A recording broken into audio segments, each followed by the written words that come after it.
Praise the Lord, Lord to God po. Ayan po rin ng Panginoon. Yan, salamat po. June 15, 2024. Wala tayo kahapon. Sobrang init po. Ayan. As in, parang hindi mo nakayanin. Di ba po? Tayo po muna yung manalangin. Saglit lang. Let us pray. Heavenly Father, our great, great God, thank you for the love. Father God, in these trying times, we thank you for always being with us. We have so many challenges every day. But thank you because by your grace, we can surpass it every day. Thank you for your words that keeping our faith strong. Forgive us, O Lord, for everything that you find us not worthy. Father God, we pray that we will get the victory in all our battles in life. Give us the victory. Give us the victory in all battles every day. Lord, increase our faith. Give us the joy to study your word. Change our hearts. May we always seek your face. Provide for our needs. May you keep us safe always. Heal the sick and the brokenhearted. This is our prayer. In Jesus' name, amen. Glory to God. Will great happy birthday.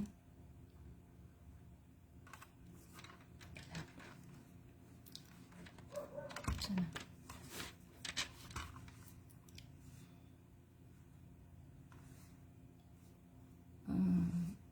Wait po. Patience to me. Wait Ayaw naman. Saan ba to? Wait lang. Patience. Yan po. Ang init. Happy birthday to Sister Mesil Tampus. Happy birthday to Sister Lara Inso. Happy birthday to Sister Maricar Trinidad Baserdo. Happy birthday to Jocelyn Umahag Biliapane.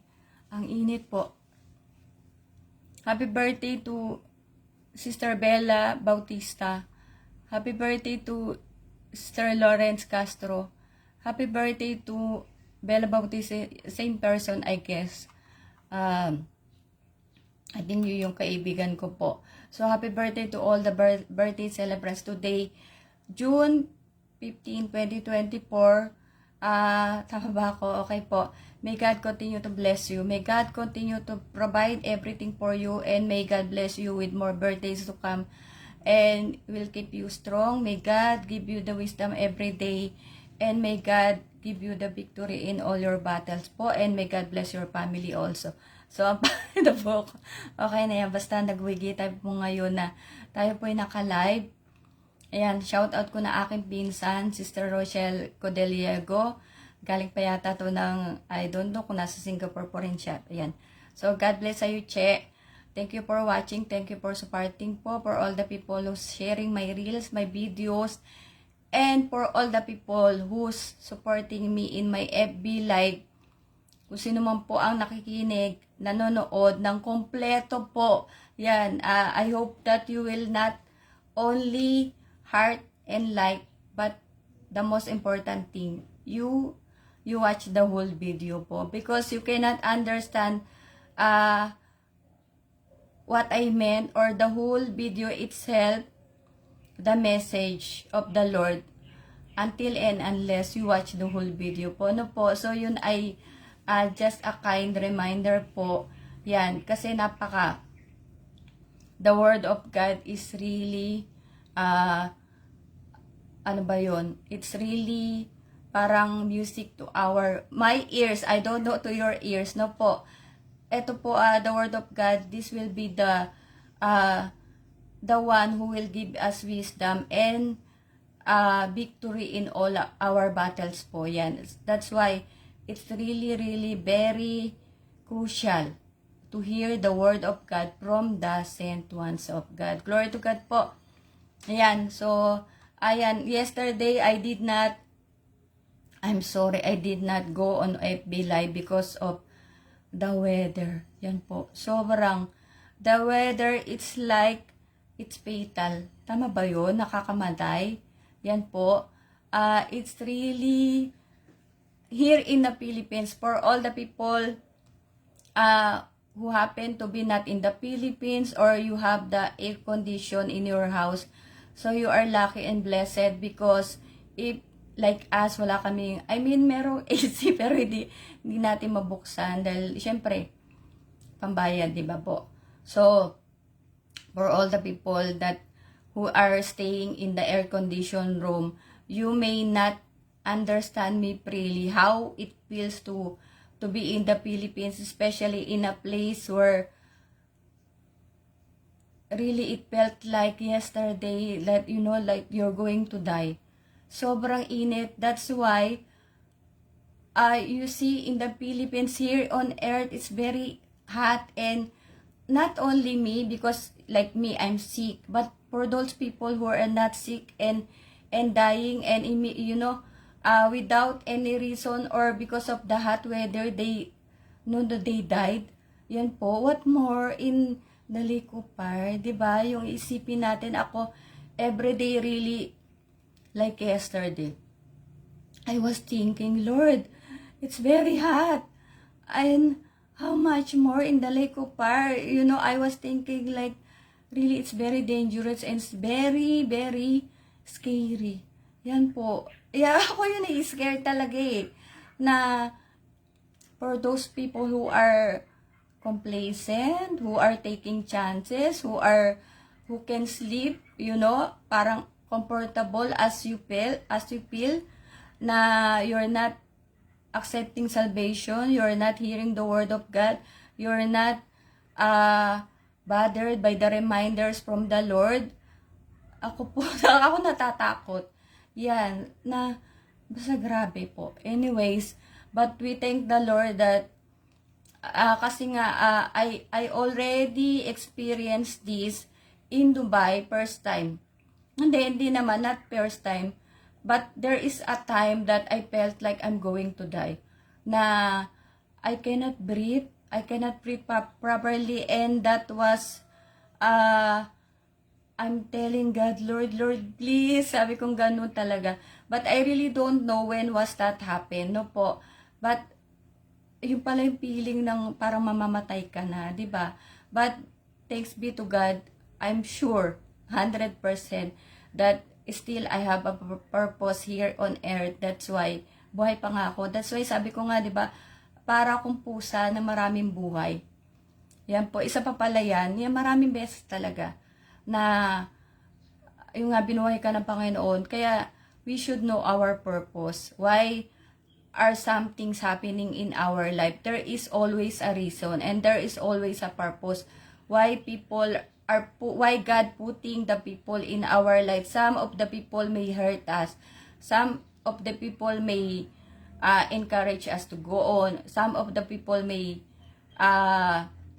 teach us from a lesson. So yun po yung intindihin natin. Nothing is happening in this world but na without a reason. There's always a reason and a purpose. Shout out po ako kay Sister Rosmin Eslit Rama po. God bless po. And tuloy na po tayo. Baka humaba na naman ako. Wala ko kahapon.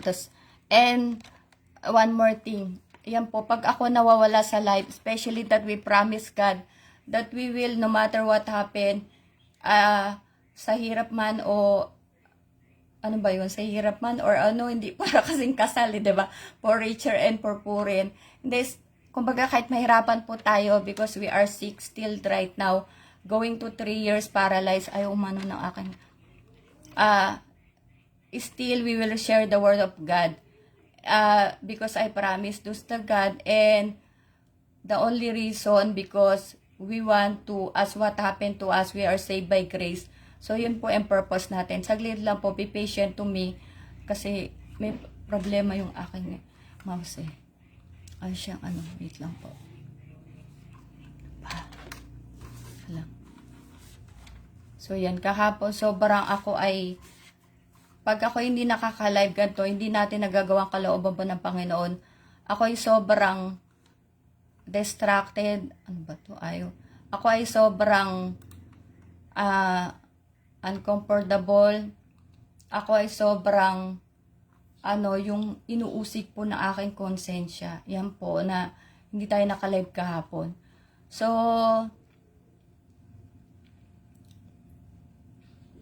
ayan nga, meron naman tayong, kumbaga, may pampagaling naman. Kaya lang nga ay financial difficulty, kaya po tayo, that's why we are almost going to 3 years that's have body paralyzed because of our financial situation. And not only me, a lot of people are suffering, but we have to fight our battles. And I cannot function well because some of my body parts are not in good condition, like my brain, my half body, my eyes. Yung nga po, yesterday also, my eyes have some problems. And now I close the window because I really can see. I think I need to upgrade my my may ano yan, salamin, may ano ba yan, Lord, may eyeglasses, no po. So kasi dapat yan ina-upgrade din. Okay. And so we must shout out ako kay Sister Maria Elizabeth Toledo Buwan. God bless you, sis. Keep the faith and do not lose hope. God is there. Just keep on fighting. Yan. There is always a reason. Na po. Thank you, sis. Ayan, eyeglass nga. And so we must really take care of our body. In 1 Corinthians 6:19-20, New International Version, do you not know that your bodies are temples of the Holy Spirit, who is in you, whom you have received from God? You are not on your own. You were bought at a price. Therefore, honor God with your bodies. Sa Tagalog po, unang Korinto 6:19-20. Hindi nyo ba alam na ang inyong katawan ay templo ng Espiritu Santo na nasa inyo at ipinagkaloob ng Diyos sa inyo? Hindi nyo pag-aari ang inyong katawan sapagkat binili na kayo sa isang halaga. Kaya gamitin nyo ang inyong katawan upang maparangalan ng Diyos. Glory to God. Yan po. Our body is the temple of the Holy Spirit of God. No po. So, we should not, I told you, we should take care of our body. Yan po. Parang ako ngayon, diba? Yan nga. I am not functioning well because of my half body paralyzed, because of my eyes, because of my brain operation. Ayan po. But we should, for those people that you have a good body right now, because God gave us a perfect body. It just so happened that we abuse our body. We drink, we eat a lot, yun nga, nagpupuya tayo, di ba?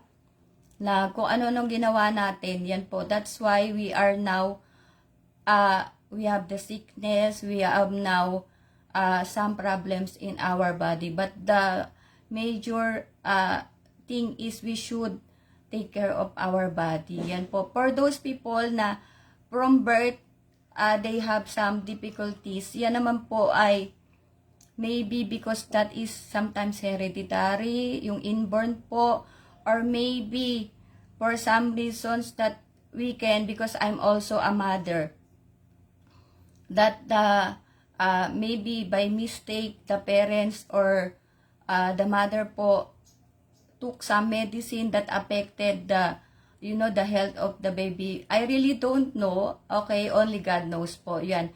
I cannot be, and it's really, do not be judgmental. No po, yan ang the best thing na natutunan ko rin, na do not be judgmental.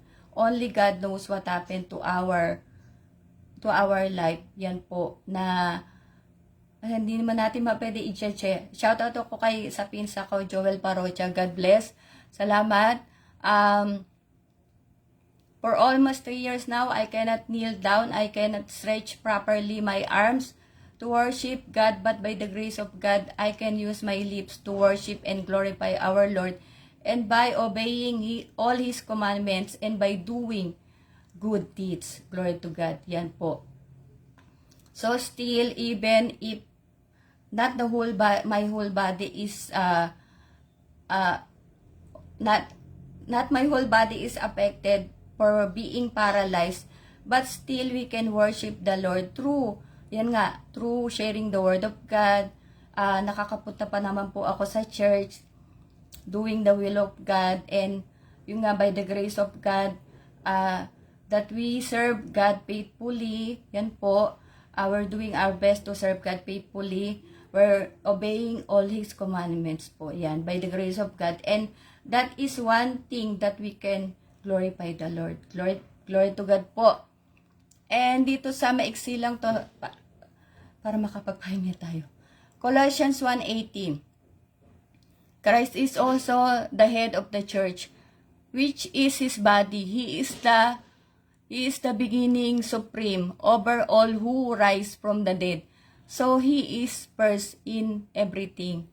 Sa Tagalog po, kasi nyo hinahapon na ako, di ba? Mga taga Colossus 1:18, siya ang ulo ng iglesia sa kanyang katawan. Siya ang pasimula. Siya ang panganay na anak ng ang unang binuhay mula sa mga patay upang siya'y maging pangunahin sa lahat. Glory to God. Diretso na po natin in Matthew 12:25. Subalit alam ni Jesus sa kanila iniisip, kaya sinabi niya, ang bawat kahariang naglalaban-laban, ang mga mamamayan ay babagsak. Lalaban-laban ng mga mamamayan, ang mga mamamayan ay babagsak. At alimang bayan o sambahayang sila ang naglalaban ay mawawasak. Diretsuhin ko na po. At sabi dito sa, hindi ko pala nakuha yung Tagalog. Or wala pala English. Anyway, Tagalog na lang po yung Matthew 12:25. Sa 1 Corinthians 1:10, New International Version, I appeal to you, brothers and sisters, in the name of our Lord Jesus Christ, and all of you agree with one another in what you say. All of you agree with one another in what you say, and that there be no divisions among but that you be perfectly united in mind and thought. Sa Tagalog po, sapagkat, asan na ba? Mga kapatid, ako'y nakikiusap sa inyo sa pangalan ng ating Panginoong Jesucristo. Magkaisa kayo at huwag magkabahagi, maging sa isipan at maging sa layunin. Glory to God po. Pasensya, hirap tayo hindi kasi nga gawa yung mata ko, ewan ko po. Right now, our beloved apostle is now with the Lord. But by the grace of God, the church which He started since the beginning until now, since 1973 po, until now, is still one in spirit.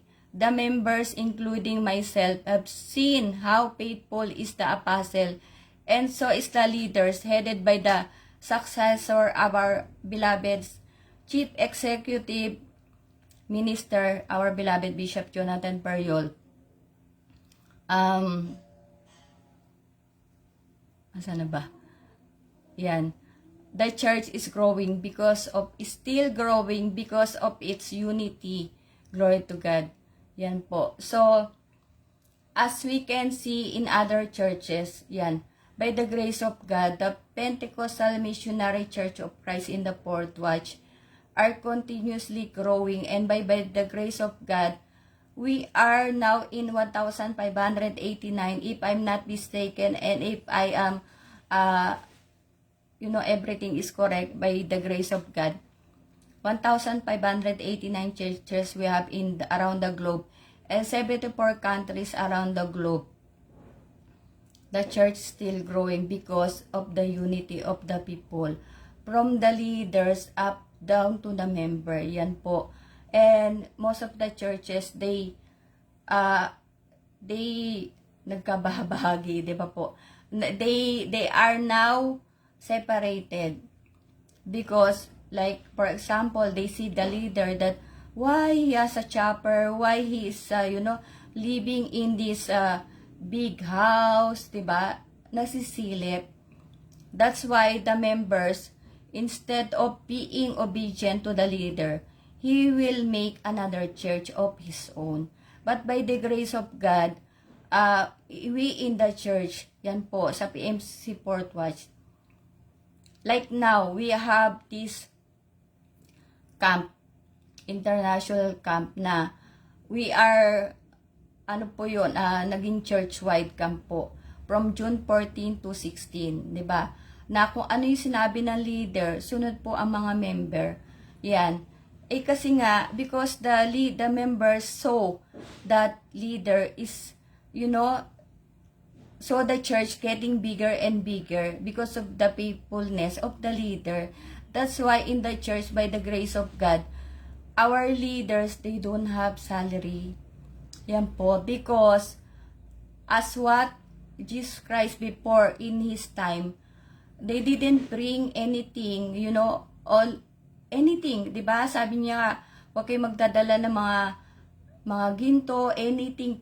He said to his apostles.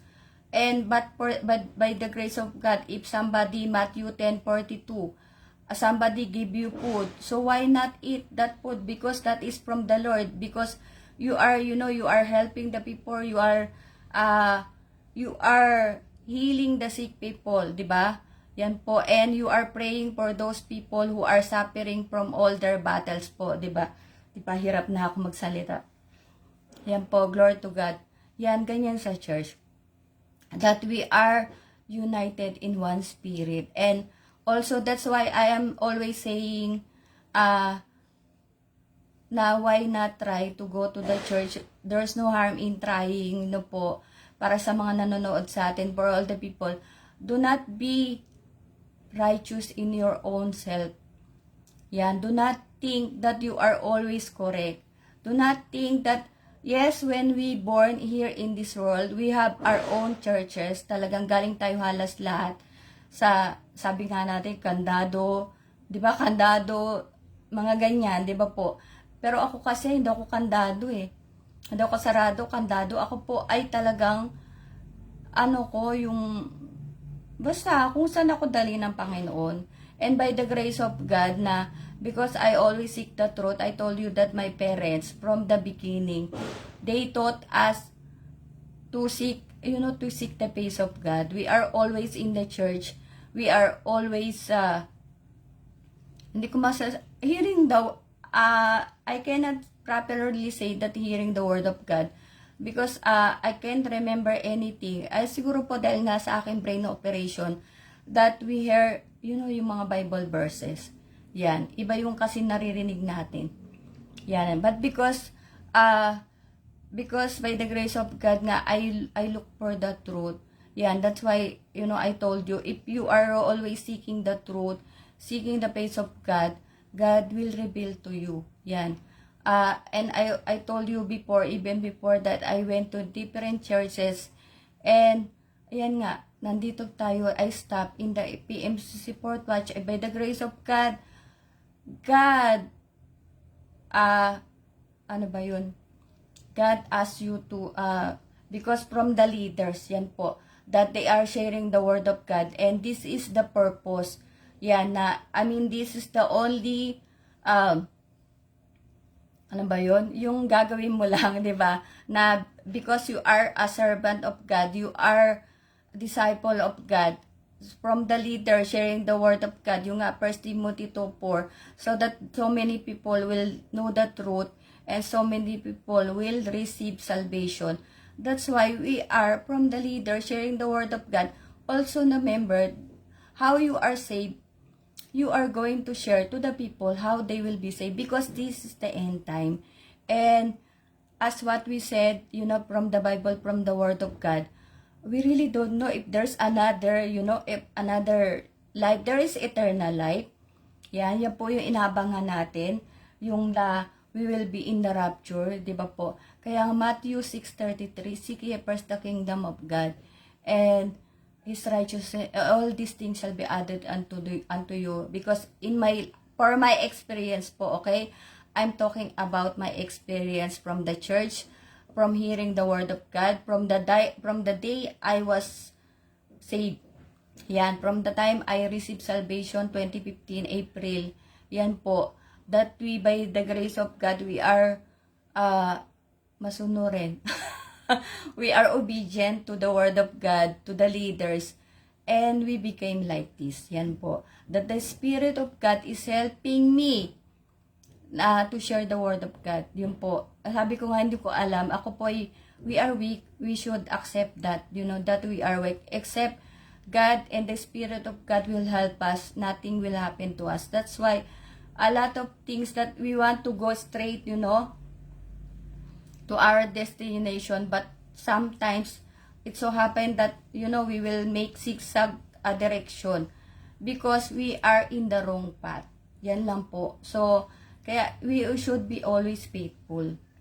And for those our viewers, wala pong masama, 'di ba? Punta tayo sa church. I told you how many churches you can find in www.pmcc4w yata .org para sa location po ng church. Yan. At bigyan nyo, give God the time to, so that you can know Him better. So that you can know the real God. And the most important thing, salvation. Yan po. Kaya ako nga sabi ko, like yesterday, Lord, sabi ko ganon, when it so happened that the rapture will come, and the people, they, you know, they didn't, they didn't have the urgency to receive salvation. Yung pagsisisi po natin, all our repentance will go nowhere. It's useless po because we are left. Pagkatapos, after the rapture, then comes the tribulation. And I told you, the tribulation, 7 years of suffering. And also the wrath of God is there. And who is the one leading on the tribulation? The Antichrist. That's why we are now preparing, the Antichrist is preparing the world. That's why there is this AI, there is this, yung nga sabi ko, diba, yung mga Mars, yan, traveling to, you know, to interplanetary travel, nagta-travel na sa kalawakan, diba po, yung mga AI nga, nagkakaroon na ng mga, yun nga, diba, mga Gcash, kung ano na mga app, ang tawag digital app, tama ba? Yan po. At mga cryptocurrency. Yan, hinahanda na tayo. And you see, I told you the other day, before yesterday nga, na like Noah's Ark, ganyan na mangyayari. Na talagang mga tao walang pakialam. Hanggang sa malipol yung mga walang pakialam. Di ba po? Pero pag ikaw, if you happen to have, may pakialam ka sa kaluluwa mo, yan, talagang, syempre, magpapasumpong sa yung Panginoon. Pero pag wala ka talagang, ikaw ay tumador, ikaw ay bahala ka na, bahala yung bukas sa'yo, yun nga, God is patiently waiting. But that doesn't mean, sabi ng mahal po na si E.M. Bishop Jonathan, but that doesn't mean that you will keep Him waiting. Dahil po, hindi mo naman pwede i-stop, dahil sa isang tao, isang daan, di ba? Yan, although sa Bible, in the Bible, there is this in Sodom and Gomorrah. Diba? A lot asked God, I think, or the angels, tama ba? Or asked God, that if, tama ba ako? Or si Jonah ba yan? Okay po, so yun, nagkakabalay-balay na tayo. Anyway, na tumatawad. If there are people, maybe 10 people will change. So, you will not, diba, destroy the earth. Diba? Ganyan. Pero, this is the end time po. Yan. At saka huwag na tayo tumawad sa Panginoon. God is the God of all chances. Diba? He has given, I myself, God has given me so much chances. Kaya nga po, yesterday, I did not go online. Pero my heart is really full of, ano ba yon, yung pagsisisi. Yan, because I promised, and then yesterday, because of the weather, I did not go on live. Yan po. Pero, I hope that it will not happen again until the end, until the rapture po. Yan. So, wag po sana tayo magpawalang bahala na magmadali na tayo, 'di ba? Ang problema po ay problema, hindi yan mawawala, talaga nandiyan yan. But the thing is the best thing, if you happen to accept God first, your problem, bigay mo na yan sa Panginoon, bahala na siya dyan. 'Di ba? Basta masunurin ka lang. Sige first, yan ang yan ang susi. Yan. Gawin mo lang mahirap. Sabi ko, I always say, Servica is not a bed of roses because God will test you if you are really a disciple, if you are really His servants. Yan. Pero just go on. Yan. Na mas maganda yun, may challenge, di ba? Di ba po? So, let us pray. Nawala na. Let us pray. Heavenly Father, once again, thank you for your word. You are worthy to be praised. Thank you for your reminders. Thank you for loving us unconditionally. Thank you for providing everything for us. Father God, we pray always for your protection. This world is not safe anymore. Lord, we pray for the wisdom that we badly need every day. May your word be always our source of strength to continue in our journey. May we always put our trust in you instead of putting our trust in our riches and to other people. Heal the sick, Lord. We pray for solutions to our problem every day. This is our prayer. In Jesus' name, amen. Glory to God po. So, yan. Basta magpunta na tayo, magmadali na po tayo at tomorrow is not a promise. Glory to God. So, see you all tomorrow by the grace of God. Salamat po. Ingat po tayo lagi palagi. Ulit-ulit.